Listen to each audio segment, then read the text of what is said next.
Hi hello friends, இன்றைக்கி நம்ம இந்த சாரியில் ப்ளவுஸ் தைக்க போகிறோம். ப்ளவுஸ் தைக்க கொடுத்த பொண்ணுக்கு நான் இப்போ தைக்க போகிற ப்ளவுஸு 3வது. இது வயலட் கலர் நான் தைச்ச ப்ளவுஸ் தான். அவங்களுக்கு இது கரெக்டாக இருந்ததுனால அதே அளவுக்கு கொடுத்துட்டாங்க. இந்த ப்ளவுஸு அவங்க அளவு கொடுக்கலை, நான் மெஷர்மெண்ட் எடுத்து தான் தைச்சேன். நல்லா இருந்ததுன்னா லைக் பண்ணுங்கள். இந்த ப்ளவுஸ் தைக்கிறதுக்கு நான் தொடங்கும்போது 10 மணி காலையில் இந்த ப்ளவுஸை கொடுக்கணும். அதுக்கிடையில் மிஷின் ரிப்பேர் ஆகிட்டு நான் செஞ்ச தப்பு 2-3 மாதமாட்டு இந்த மிஷினை நான் க்ளீன் பண்ணலை.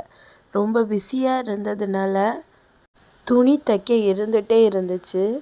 துணி தைச்சிக்கிட்டே இருந்தேன். அதில் எண்ணெய் ரொம்ப லோவாக ஆரம்பிச்சிருச்சு. ஸோ அதை க்ளீன் பண்ணிவிட்டு மிஷினை சரி பண்ணிவிட்டு நம்ம அடுத்த ஸ்டிச் பண்ணலாம்.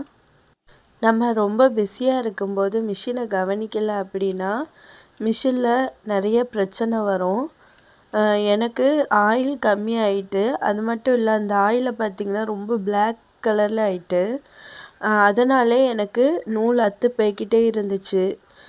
நம்மளுக்கு எண்ணெய் இல்லை அப்படின்னா மிஷினில் இருக்கக்கூடிய அந்த பாகங்கள் எல்லாமே ட்ரை ஆயிரும். அதுக்கப்புறம் நூல் அத்து போகும். அப்புறம் பெரிய பெரிய பிரச்சனையை கொண்டு வந்துடும். நான் இந்த 2 மாதமாட்டே இதை கவனிக்காமல் இருந்ததுனால 1 வீக்காட்டு நூல் அத்து போய்கிட்டே இருந்துச்சு.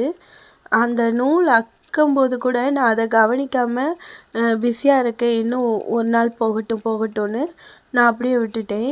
ஆனால் ரொம்ப நூல் அக்க ஆரம்பித்த உடனே தான் சரி கஷ்டத்தோடு நம்ம க்ளீன் பண்ணிடுவோம் அப்படின்னு சொல்லிட்டு க்ளீன் பண்ணிகிட்ருக்கோம்.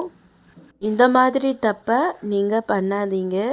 ஏன்னா நம்ம 2 மாதத்துக்கு ஒருக்கா மிஷினை கரெக்டாக க்ளீன் பண்ணி எண்ணெயெல்லாம் ஊற்றுனா தான் மிஷின் நல்லாயிருக்கும். மிஷின் க்ளீன் பண்ணி ஆயில் ஊற்றியாச்சு. அந்த தெரியுது பார்த்திங்களா, ஹை லோன்னு. அந்த ஹைக்கு மேலே நம்மளுக்கு எப்பயுமே ஆயில் இருக்கணும். மிஷினை சரி பண்ணி முடிக்கிறதுக்கே 1 மணி நேரம் ஆயிட்டு. அதுக்கப்புறம் ப்ளவுஸை கட் பண்ணி நம்ம ஸ்டிச் பண்ணி முடிச்சிட்டோம். ஓவர்லாக்கெல்லாம் போட்டு நம்ம தைச்சி வச்சிட்டோம். மாடல் எதுவுமே வேண்டாம், ப்ளெயினாகவே இருக்கட்டும் அப்படின்னு கேட்டதுனால நான் ப்ளெயினாகவே தைச்சாச்சு. பேக் சைடு மட்டும் ஒரு மாடல் காட்டி சும்மா இந்த சேஃப் மட்டும் வைக்க சொன்னாங்க.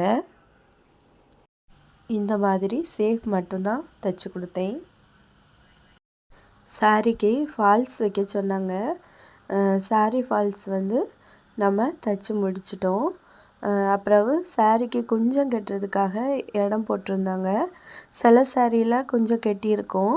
இந்த சாரியில் கொஞ்சம் இல்லாததுனால நம்ம கொஞ்சமும் போட்டு முடித்து வச்சிடலாம்.